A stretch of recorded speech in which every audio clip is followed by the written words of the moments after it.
السلام علیکم ورحمۃ اللہ وبرکاتہ۔ پیارے دوستوں، میں امید کرتی ہوں کہ آپ اللہ تعالیٰ کے فضل و رحمت سے صحت اور ایمان کی بہترین حالتوں میں ہوں گے۔ آج کی ویڈیو میں ہم پیارے نبی صلی اللہ علیہ وسلم کے ملک شام کے تجارتی سفر کے بارے میں جانیں گے۔ ہمارے پیارے نبی صلی اللہ علیہ وسلم چونکہ اپنے چچا حضرت ابو طالب کے ہاں رہا کرتے تھے، حضرت ابو طالب نے پیارے نبی صلی اللہ علیہ وسلم سے کہا، اے بھتیجے، میں ایک غریب آدمی ہوں، قحط سالی کی وجہ سے اور زیادہ سخت حالات کا سامنا ہے، کافی عرصہ تک خشک سالی کا دور چل رہا ہے، کوئی ایسا ذریعہ نہیں کہ ہم اپنا کام چلا سکیں، اور نہ ہماری کوئی تجارت ہے۔ ایک تجارتی قافلہ شام جانے والا ہے، اس میں قریش کے لوگ شامل ہیں۔ قریش کی ایک خاتون ختیجہ بنت خولید شام کی طرف اپنا تجارتی سامان بھیجا کرتی ہیں۔ جو شخص ان کا مال لے کر جاتا ہے وہ اپنی اجرت ان سے طے کر لیتا ہے۔ اب اگر تم ان کے پاس جاؤ اور ان کا مال لے جانے کی پیشکش کرو تو وہ ضرور اپنا مال تمہیں دیں گی، کیونکہ تمہاری دیانتداری کی شہرت ان تک پہنچ چکی ہے۔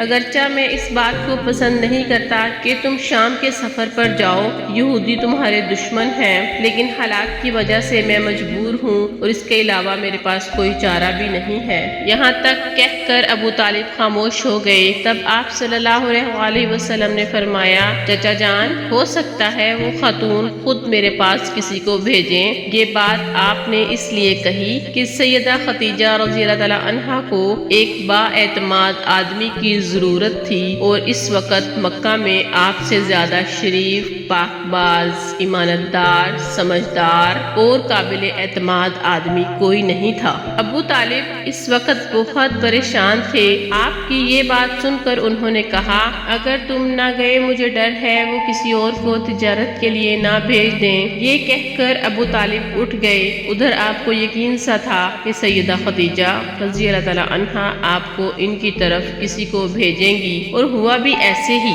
سیدہ ختیجہ رضی اللہ تعالیٰ عنہا نے اللہ کے رسول صلی اللہ علیہ وسلم کو بلا بھیجا۔ پھر آپ صلی اللہ علیہ وسلم سے کہا، میں نے آپ کی سچائی، ایمانت داری اور نیک اخلاق کے بارے میں سنا ہے، اور اسی وجہ سے میں نے آپ کو بلوایا ہے۔ جو معاوضہ آپ کی قوم کے دوسرے آدمیوں کو دیتی ہوں، آپ کو ان سے دگنا دوں گی۔ آپ نے ان کی بات منظور کر لی۔ پھر آپ اپنے چچا ابو طالب سے ملے اور انہیں یہ بات بتائی۔ ابو طالب سن کر بولے، یہ روزی تمہارے لیے اللہ نے پیدا فرمائی ہے۔ اس کے بعد آپ صلی اللہ علیہ وسلم سیدہ ختیجہ رضی اللہ تعالیٰ عنہا کا سامان تجارت لے کر شام کی طرف روانہ ہوئے۔ سیدہ ختیجہ رضی اللہ تعالیٰ عنہا کے غلام میسرہ آپ صلی اللہ علیہ وسلم کے ساتھ تھے۔ روانگی کے وقت حضرت ختیجہ رضی اللہ تعالیٰ عنہا نے میسرہ سے کہا، کسی بھی معاملے میں ان کی نافرمانی نہ کرنا، جو یہ کہیں وہی کرنا، ان کی رائے سے اختلاف نہ کرنا۔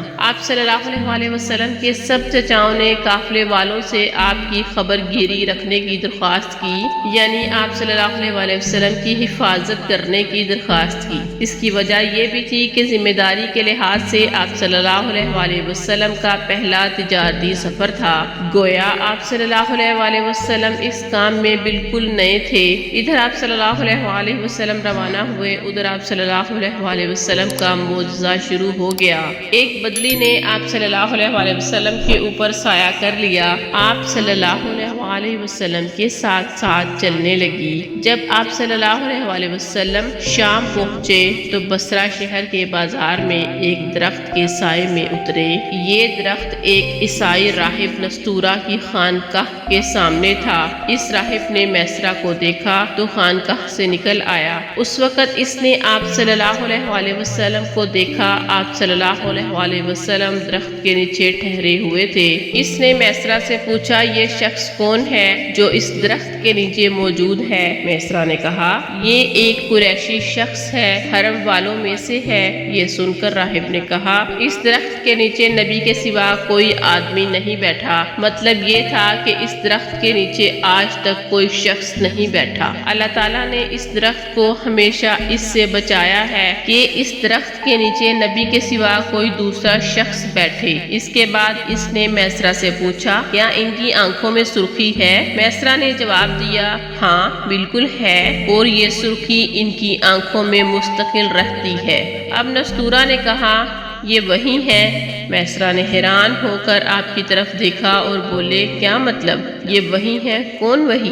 وہ راہب کہنے لگا یہ آخری پیغمبر ہے، کاش میں وہ زمانہ پا سکتا جب انہیں ظہور کا حکم ملے گا، یعنی جب انہیں نبوت ملے گی۔ اس کے بعد وہ چپکے سے آپ صلی اللہ علیہ وسلم کے پاس پہنچا۔ پہلے تو اس نے آپ صلی اللہ علیہ وسلم کے سر کو بوسہ دیا، پھر آپ صلی اللہ علیہ وسلم کے قدموں کو بوسہ دیا اور بولا میں آپ صلی اللہ علیہ وسلم پر ایمان لاتا ہوں اور گواہی دیتا ہوں کہ آپ صلی اللہ علیہ وسلم وہی ہیں جن کا ذکر اللہ تعالیٰ نے تورات میں فرمایا ہے۔ اس کے بعد نستورہ نے کہا اے محمد صلی اللہ علیہ وسلم، میں نے آپ صلی اللہ علیہ وسلم میں وہ تمام نشانیاں دیکھ لی ہیں جو پرانی کتابوں میں آپ صلی اللہ علیہ وسلم کی نبوت کی علامتوں کے طور پر درج ہے۔ صرف ایک نشانی باقی ہے، آپ صلی اللہ علیہ وسلم ذرا اپنے کندھے سے کپڑا ہٹائیں۔ آپ صلی اللہ علیہ وسلم نے اپنے شانہ مبارک سے کپڑا ہٹا دیا۔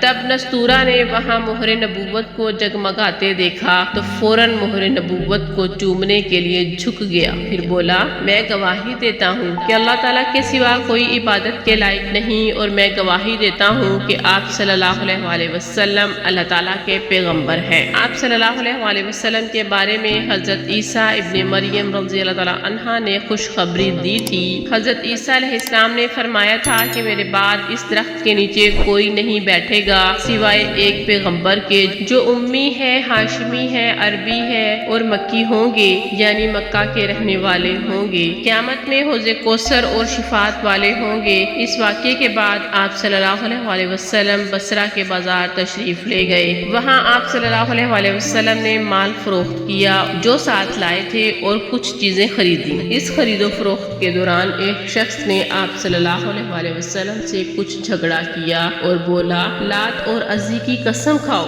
آپ صلی اللہ علیہ وسلم نے فرمایا میں نے ان بتوں کے نام پر کبھی قسم نہیں کھائی۔ آپ صلی اللہ علیہ وسلم کا یہ جملہ سن کر وہ شخص چونک اٹھا، شاید کہ وہ گزشتہ آسمانی کتابوں کا کوئی عالم تھا اور اس نے آپ کو پہچان لیا تھا، چنانچہ بولا آپ ٹھیک کہتے ہیں۔ اس کے بعد اس نے میسرہ سے علیحدگی میں ملاقات کی اور کہنے لگا میسرہ یہ نبی ہیں، قسم ہے اس ذات کی جس کے ہاتھ میں میری جان ہے، یہ وہی ہے جن کا ذکر ہمارے راہب اپنی کتابوں میں پاتے ہیں۔ میسرہ نے اس کی اس بات کو ذہن نشین کر لیا۔ راستے میں ایک اور واقعہ پیش آیا۔ سیدہ خدیجہ رضی اللہ عنہا کے 2 اونٹ بہت زیادہ تھک گئے تھے اور چلنے کے قابل نہ رہے، ان کی وجہ سے میسرہ قافلے سے کافی پیچھے رہ گیا۔ نبی کریم صلی اللہ علیہ وسلم قافلے کے اگلے حصے میں تھے۔ میسرہ ان اونٹوں کی وجہ سے پریشان ہوا اور دوڑتا ہوا اگلے حصے کی طرف آیا اور اپنی پریشانی کے بارے میں آپ کو بتایا۔ آپ اس کے ساتھ ان دونوں اونٹوں کے پاس تشریف لائے، ان کی کمر اور پچھلے حصے پر ہاتھ پھیرا، کچھ پڑھ کر دم کیا۔ آپ صلی اللہ علیہ وسلم کا ایسا کرنا ہی تھا کہ اونٹ اسی وقت اٹھ گئے اور اس قدر تیز چلے کہ قافلے کے اگلے حصے میں پہنچ گئے۔ اب وہ منہ سے آوازیں نکال رہے تھے اور چلنے میں جوش و خروش کا اظہار کر رہے تھے۔ پھر قافلے والوں نے اپنا سامان فروخت کیا۔ اس بار انہیں اتنا نفع ہوا کہ پہلے کبھی نہیں ہوا تھا۔ چنانچہ میسرہ نے آپ سے کہا اے محمد ہم بہت سالوں سے سیدہ خدیجہ رضی اللہ عنہا کے لیے تجارت کر رہے ہیں، مگر اتنا زبردست نفع ہمیں کبھی نہیں ہوا جتنا اس بار ہوا ہے۔ آخر قافلہ واپس مکہ کی طرف روانہ ہوا۔ میسرہ نے اس دوران صاف طور پر یہ بات دیکھی کہ جب گرمی کا وقت ہوتا تھا تو نبی کریم صلی اللہ علیہ وسلم اپنے اونٹ پر ہوتے تھے تو 2 فرشتے دھوپ سے بچانے کے لیے آپ صلی اللہ علیہ وسلم پر سایہ کیے رہتے تھے۔ ان تمام باتوں کی وجہ سے میسرہ کے دل میں آپ کی محبت گھر کر گئی اور اسے یوں لگنے لگا جیسے وہ آپ کا غلام ہو۔ آپ صلی اللہ علیہ وسلم دوپہر کے وقت مکہ میں داخل ہوئے۔ آپ صلی اللہ علیہ وسلم باقی قافلے سے پہلے پہنچ گئے تھے۔ آپ صلی اللہ علیہ وسلم سیدھے حضرت خدیجہ رضی اللہ عنہا کے گھر پہنچے۔ وہ اس وقت چند عورتوں کے ساتھ ساتھ بیٹھی تھی، انہوں نے دور سے آپ کو دیکھ لیا۔ آپ صلی اللہ علیہ وسلم اونٹ پر سوار تھے اور دو فرشتے آپ پر سایہ کیے ہوئے تھے۔ حضرت خدیجہ رضی اللہ تعالی عنہا نے یہ منظر دوسری عورتوں کو بھی دکھایا اور وہ سب حیران ہو گئیں۔ اب آپ صلی اللہ علیہ وسلم نے حضرت خدیجہ رضی اللہ تعالی عنہا کو تجارت کے حالات سنائے، منافع کے بارے میں بھی بتایا۔ اس مرتبہ پہلے کی نسبت دگنا منافع ہوا تھا۔ حضرت خدیجہ رضی اللہ تعالی عنہا بہت خوش ہوئیں۔ انہوں نے پوچھا میسرہ کہاں ہے؟ آپ صلی اللہ علیہ وسلم نے بتایا وہ ابھی پیچھے ہے۔ یہ سن کر سیدہ نے کہا آپ فوراً اس کے پاس جائیے اور اسے جلد از جلد میرے پاس لائیں۔ آپ صلی اللہ علیہ وسلم واپس روانہ ہوئے۔ حضرت خدیجہ رضی اللہ تعالی عنہا نے دراصل آپ کو اس لیے بھیجا تھا کہ وہ پھر سے وہی منظر دیکھنا چاہتی تھی، جاننا چاہتی تھی کہ اب بھی فرشتے ان پر سایہ کرتے ہیں یا نہیں۔ جو ہی آپ صلی اللہ علیہ وسلم روانہ ہوئے، یہ اپنے مکان کی چھت پر چڑھ گئیں اور وہاں آپ صلی اللہ علیہ وسلم کو دیکھنے لگی۔ آپ کی شان اب بھی وہی نظر آئی۔ اب انہیں یقین ہو گیا کہ ان کی آنکھوں نے دھوکہ نہیں کھایا تھا۔ کچھ دیر کے بعد آپ صلی اللہ علیہ وسلم میسرہ کے ساتھ ان کے پاس پہنچ گئے۔ حضرت خدیجہ رضی اللہ تعالی عنہا نے میسرہ سے کہا میں نے ان پر دو فرشتوں کو سایہ کرتے ہوئے دیکھا ہے، کیا تم نے بھی کوئی ایسا منظر دیکھا ہے؟ میسرہ نے جواب دیا میں تو یہ منظر اس وقت سے دیکھ رہا ہوں جب قافلہ یہاں سے شام جانے کے لیے روانہ ہوا تھا۔ اس کے بعد میسرہ نے نستورہ سے ملاقات کا حال سنایا۔